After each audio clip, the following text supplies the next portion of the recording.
The restoration of the Capitol is not just an RMIT project. The Capitol is an iconic building in Melbourne. If people understood it well enough, they would understand this is almost like our Opera House. The building was designed in the early 1920s. The designers, Walter Billy Griffin and Mariam Marnie, are two of the most important architects to come to Australia. The very first film to be screened here was The Ten Commandments in November 1924.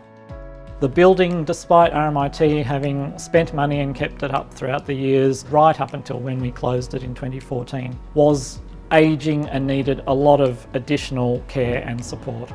The Capitol Theatre was originally a leading edge building, and what RMIT is doing is bringing it back up to leading edge building in terms of its film and media projection technology. I like to call it the rabbit warren. There's just all these little nooks and crannies that are just hidden all over the place, and a lot of people get lost coming here. Most of the work we're doing is extra complicated because it can't intrude on the heritage work. We've also got two beautiful fragments of the original carpet, and we've used that as the basis to restore the foyer spaces. We've completed demolition works. We're starting to do all the fit out, building walls. We've restored the feature ceiling. People will understand when they see the ceiling lit just how spectacular the geometry of the ceiling is.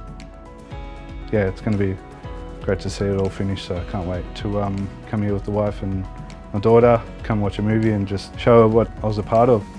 To work on this building is pretty much once in a lifetime opportunity to work on such an important building that is the best work of two of the most important architects to ever come to Australia.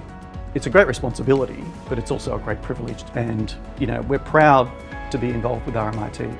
It's a once-in-a-generation opportunity to bring back to Melbourne a cultural, architectural, screen design icon that will be managed by a beloved educational institution, not just for its students, but for everyone who lives in the city.